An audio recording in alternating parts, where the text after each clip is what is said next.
É realmente assim muito especial poder estar aqui com vocês hoje, porque como o Carlos falou, tem um percurso de vida que quando eu estava preparando o que eu vou apresentar para vocês, veio realmente muita emoção. Veio muita emoção porque foi uma história construída, uma história assim que de perto ou de longe nós fomos compondo, né? Então eu realmente agradeço. Em especial a você, Carlos, poder estar aqui hoje. E agradeço a vocês poderem partilhar, acho que ideias, né?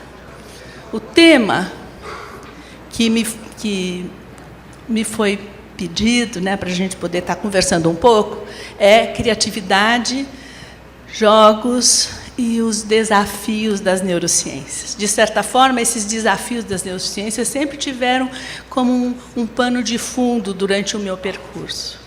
Meu orientador lá na USP, que foi o professor Lino de Macedo, ele olhava para mim e falava: mas Cristina, neuropsicologia, neuro isso, não é bem assim, Piaget que é, e assim, um querido, eu aprendi a gostar de Piaget a partir do olhar sensível, consistente do professor Lino, mas sempre fui um pouquinho lá, um pouquinho cá. Então, assim, tem alguns autores que eu, de certa forma, aprendi a reverenciar, e é um pouquinho deles que eu vou trazer para vocês, dentro das ideias que eu teci. Eu mesma, por gentileza, aqui? Não. Aonde eu aperto? Se eu aperto errado, esse. Tá bom, tá ótimo. Maravilha, obrigada.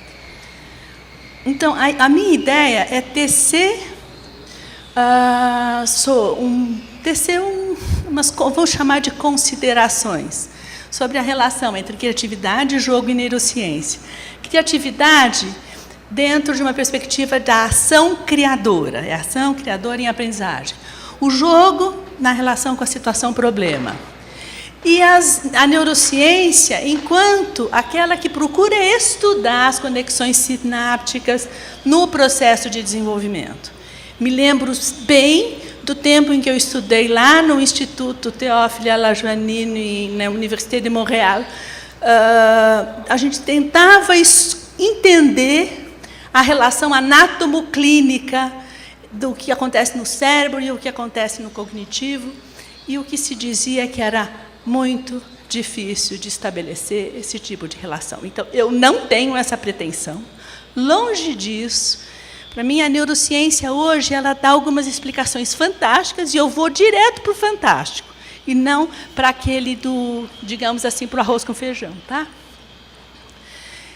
Penso que, assim, dentro da proposta desse evento, né, desse momento de diálogo, a Escola do Futuro ela pretende atender aos diferentes estilos de aprendizagem, sendo que o maior desafio do profissional em educação hoje é conhecer, perceber e identificar no aluno o jeito dele aprender, como é que ele aprende. E, portanto, para que se possa promover e criar situações de aprendizagem que sejam significativas. Então, nesse sentido, o educador que hoje busca entender, a partir da neurociência, o que acontece nesse processo de aprendizagem, ele, na verdade, está tentando entender como é que as crianças aprendem e quais são os processos que estão por detrás, de maneira que as estratégias que ele vai escolher para que a aprendizagem seja efetiva ou eficaz, ela possa realmente acontecer. Então, esse educador é um educador que precisa ser preparado. De certa maneira, hoje, na educação, a neurociência tenta identificar como é que o cérebro aprende. Zuhl que faz essas colocações. E como este cérebro se comporta no processo de aprendizagem. Esse autor coloca que existe uma correlação entre um ambiente rico e a realização e o aumento das sinapses, que são essas conexões neurais que ocorrem na medida em que você está desenvolvendo e está processando mentalmente algum tipo de conhecimento, algum tipo de material, algo. Então, nesse sentido, a neurociência procura hoje estudar esse desenvolvimento do cérebro que ocorre dentro da interação entre o corpo e o meio social. Agora, independente disso, o educador precisa, no fundo, potencializar a relação daquilo que ele estabelece, daquilo que ele cria, daquilo que ele promove, daquilo que ele facilita, com os seus alunos, de maneira que os seus alunos tenham uma abertura interna para aprender. A criança, tem um mundo aí muito grande. Eu escolhi assim, algumas imagens para, na verdade, dar um pequeno respiro diante das falas. Assim. Aqui, essa imagem do Gaudí, ela me reporta, ela me inspira, no sentido da gente enxergar que o processo de aprendizagem ele é como um grande, grande mosaico. Mosaico esse que pode ser composto de diferentes cores, de diferentes maneiras, e que ele, dentro do movimento que ele tem aqui, tem um movimento central, ele se mantém aí vivo.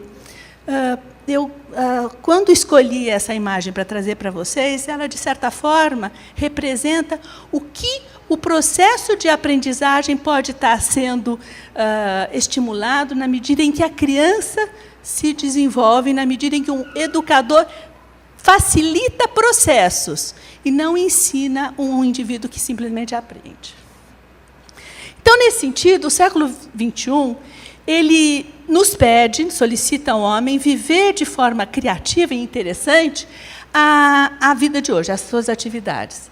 Existe uma complexidade presente nas diferentes relações que ele estabelece com as pessoas e com os objetos dentro das suas interconexões.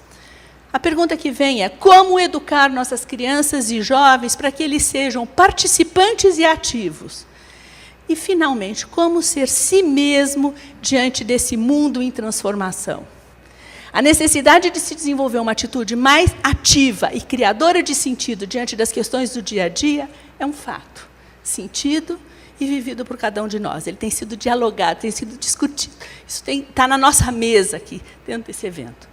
Afinal, parece que efetivamente não aprendemos a responder para o mundo o que ele atualmente nos solicita. Precisamos mudar. Mudar. Mudar implica em você poder se olhar. O que tem do outro lado do espelho? Mudar, sim. Mas como? Realizar as mesmas tarefas, simplesmente repetindo o que sabemos fazer, é permanecer na mesmice que aprisiona nosso coração, nossa mente e o nosso espírito. O que diferencia é o fato de que, a cada dia, a experiência é nova, se nós nos permitirmos viver a entrega na maneira que nós nos colocamos e que nós agimos no mundo. Essa entrega para aquilo que é o novo e que, de repente, pode ser o novo, realizando a mesma ação que, entre aspas, pode ser uma ação rotineira, é uma diferença, é algo que pode ser aprendido. Eu compreendo a entrega como a combustão que expressa uma construção que cada um de nós realiza. Essa construção, para mim, é arte pura, é arte. Como é que nós podemos fazer isso? Tem um emaranhado de 1000 coisas e, de repente, aparece uma figurinha de algo que ainda, na verdade, não é muito, mas pode ser. Esse pode ser, depende de você, realmente se posicionar, poder se permitir fazer. Como fazer? O que fazer? Dentro da minha formação, como o Carlos apresentou, eu tenho uma formação em arte e acredito no poder da arte. Acredito mesmo o quanto é que a arte pode ser mobilizadora de uma experiência interna sensível super diferenciada. Então, eu coloquei assim: o fazer artístico facilita a elaboração dos conteúdos, tanto no plano interno quanto no externo. É possível, então, estabelecer um paralelo entre o processo criativo e o resgate da aprendizagem de uma forma estimulante e prazerosa. Eu tenho recebido, atualmente, crianças no meu consultório, porque eu também sou psicóloga, e tenho uma história em trabalhar muito com psicopedagogia e com arte-terapia, e as crianças com 7 anos, com 8 anos, não querem ir na escola. Eu não quero aprender, eu não gosto. Eu não gosto de escrever, não quero escrever. Eu me arrepio e fico extremamente preocupada. O que é que as escolas estão fazendo com as nossas crianças? Porque esses meninos vêm para um consultório particular, porque, de repente, eles têm a possibilidade de ter um atendimento como esse. Mas, e quem não tem? Vai carregar isso para a vida inteira? Eu não quero ler, Cris. Quero. E não é criança que tem problema e tem dificuldade cognitiva. É criança que não quer porque a escola está fazendo isso com ele. É possível, então, estabelecer um paralelo entre o processo criativo e o resgate da aprendizagem de uma forma estimulante e prazerosa. Opa, perdi. Bem, eu vou voltar a... Eu escolhi essa imagem porque tem algo delicado e sensível a poder ser trabalhado. Educadores que trabalham na construção de projetos criativos e eficazes agregam valor ao indivíduo, ao seu meio de trabalho e, principalmente, à instituição escola. Desenvolvem competências que designam uma capacidade para se mobilizar diversos recursos que são cognitivos e afetivos, de maneira a poder enfrentar diversas situações na prática educacional. Quando a professora Léa colocou o projeto, eu falei, olha, vou falar sobre isso. E, sem dúvida, para mim é o caminho de hoje, é um dos bons caminhos. Trabalhamos, nesse sentido, com a complexidade, como essa ramificação, com 1000 ramificações, em seus diferentes meandros e elos, construindo, aí sim, um fazer autônomo, cooperativo e interdependente. E aí, nesse sentido, dentro do projeto, a situação-problema ela pode ser vivenciada de uma forma super desafiadora, lúdica, gostosa. E ela, sim, vai possibilitar o desenvolvimento de competências e de habilidades afetivo-cognitivas. Daí eu dou um salto enorme, porque, assim, realmente, a experiência que eu tive no meu mestrado, no meu doutorado com o professor Lino de Macedo, no estudo de como o jogo de regras e, depois, os jogos de construção podem ser facilitadores de aprendizagem, é um fato, gente. Então, assim, essas crianças precisam aprender a gostar de jogar jogo. E não é de jogar joguinho no computador ou no iPad. É jogar jogo, é de pegar a peça, de entregar para o outro, de interagir com outro jogador ou com os colegas realizando torneios. Aí existe e reside, sim, uma bela estratégia enquanto caminho possível de uma aprendizagem mais significativa. Desenvolver competências, mas então o que é isso? Ser competente é atuar com toda a qualidade de conhecimento que se tem diante da situação que se apresenta. Há um alavancado melhor de nós mesmos para encontrar o caminho a seguir. Talvez totalmente novo ou parcialmente percorrido, mas é um fazer algo. Então, tem algo que se desmancha em torno de nós para que uma figura nova emerja, dentro das suas coisas mais diferentes e possibilidades. A competência em se realizar determinada ação, ela decorre de aprendizagens altamente complexas, em suas articulações mínimas. Ontem, a professora Terezinha Fran colocou assim, a gente precisa mudar, sim, mas a gente precisa mudar pouquinho. Não pense que você vai fazer muito ou vai mudar o mundo. Só um pouquinho. Eu absolutamente concordo. Porque a mudança ela é pequenininha, mas, na medida em que ela acontece de fato, ela muda tudo. Assim, cada um trabalha para fazer o que pretende, procurando adequar seu gesto àquilo que quer modelar, ou sua jogada diante da situação-problema que o jogo em si está apresentando. Eu sempre trabalhei muito com todos os materiais de arte e tenho uma paixão especial pela argila. Quando a criança pega um pouquinho de argila e vai moldando aqui ou ali, o que ela faz é criar esse outro nível de condição psíquica para elaborar aquele conteúdo. Então,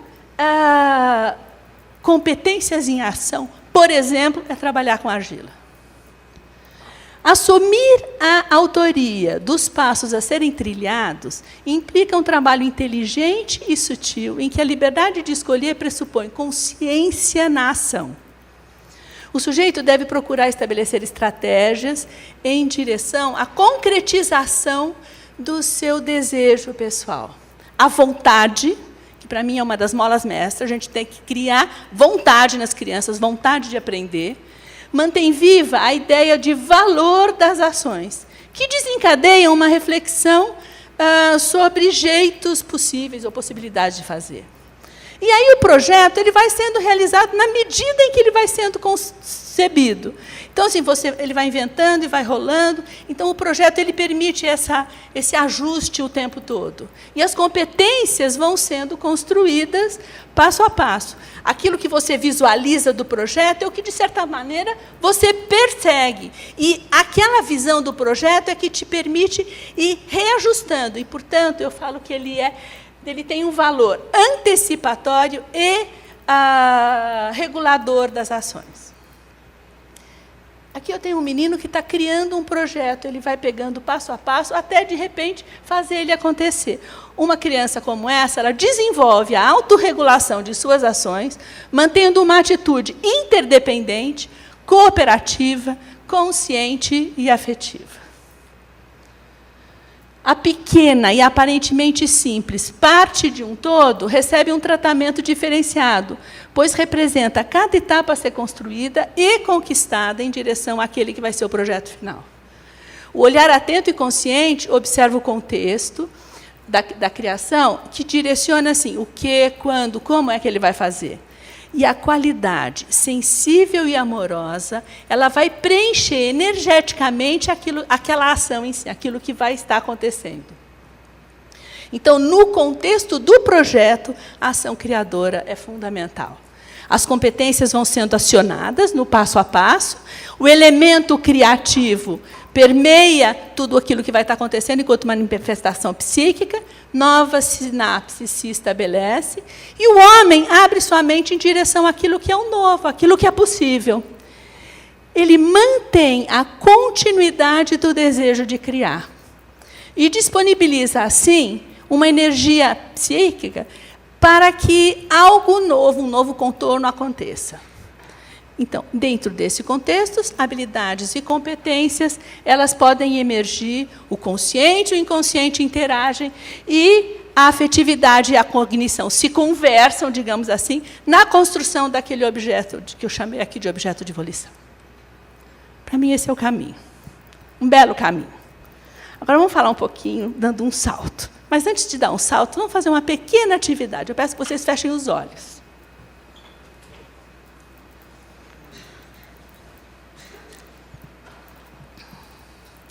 Imaginem, num passado bem recente, uma situação que foi uma situação vivida assim, de uma alegria, em cima de algo que você viveu que foi novo para você. Deu para vir a situação? A imagem veio? Bem com carinho, guarda essa imagem com você. E vamos abrir os olhos. Vocês têm uns colegas, alguém ao seu lado. Escolha um colega que está ao seu lado, e eu peço que você conte para esse colega sobre essa experiência, qual foi o teu aprendizado diante disso que foi novo. Mas eu peço que você conte sem usar palavras.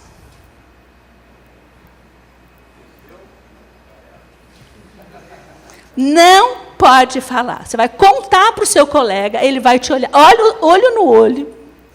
Você vai contar para ele, sem usar palavras. Você escolhe. Não, essa regra, isso não.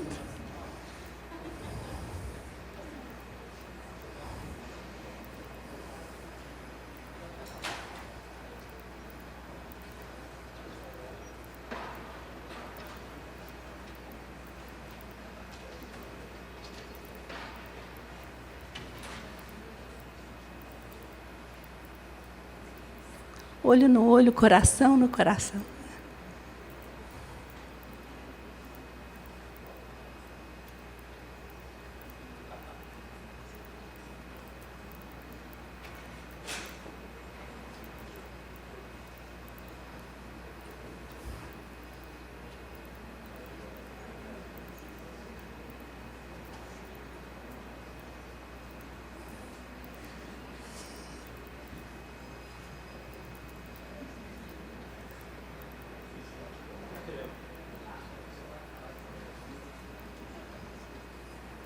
Não vale conversar. Eu estou vendo a boquinha funcionando aqui de longe.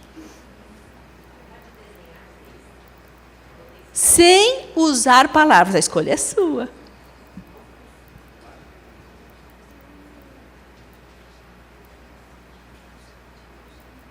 Olha, temos 5 minutos. Eu vou realmente precisar dar continuidade. Eu tenho ainda algumas imagens. Na hora que a gente dá um salto como esse, eu vou finalizar e aí eu vou trazer uma coisa para o grupo, tá bom? Na hora que a gente dá um salto, eu venho para o meu querido Amit Goswami, que o professor Rui também citou, e que, para mim, assim, é uma grande referência. Desde que eu conheci, ainda no meu tempo do início do doutorado, esse homem entrou e ficou, porque depois ele realmente desabrochou aqui, né? O Goswami coloca assim: a consciência não local opera não com uma continuidade causal, mas com uma descontinuidade criativa. A descontinuidade, ou o salto quântico, é o componente essencial da criatividade, que ocorre para fora do sistema e permite que a consciência veja a si mesma como em autorreferência. Já o Prigogine, que é um outro autor de referência para mim, imbatível, ele trouxe a teoria das estruturas dissipativas, que coloca aqui: fatores múltiplos agem uns sobre os outros ao mesmo tempo em um sistema aberto.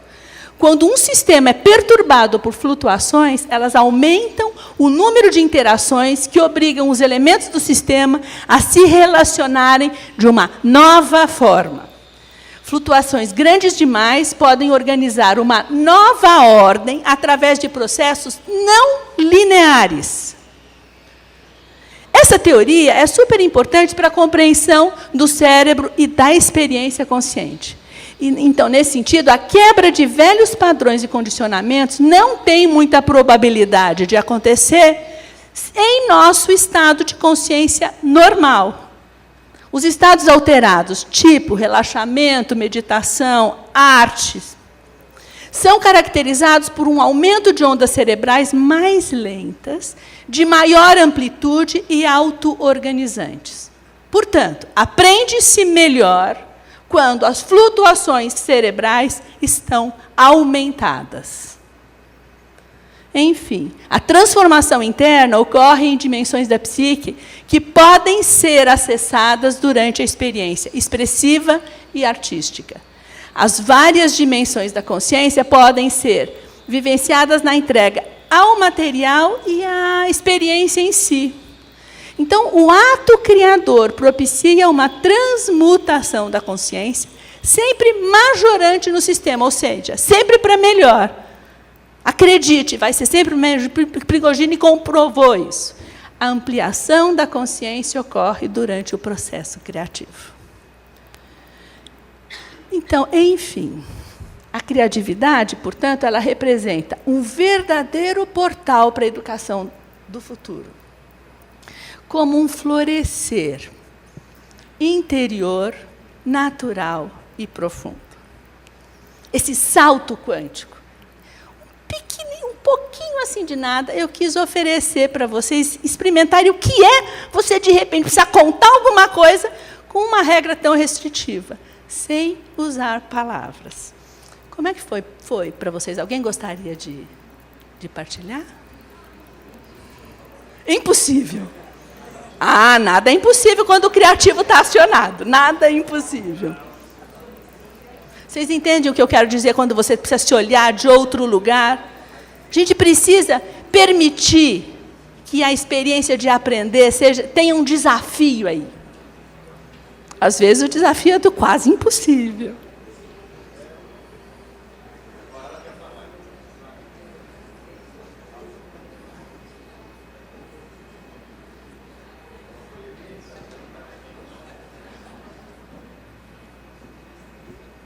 Não, eu falei com ele o que eu achei que foi que ele estava contando, ele contou para mim do dia de ontem. E ele confirmou que foi, só isso. Isso quer dizer que você compreendeu o que ele tinha a te contar. Mesmo num jeito, digamos assim, dentro de um pedido tão preciso, né? Então, dentro do meu trabalho, eu sempre procurei criar possibilidades, assim, aonde, de repente, algo novo rolava. Então, eu quis oferecer para vocês um pouquinho, assim, só um sabor, mas que vocês possam levar isso para casa. Muito obrigada.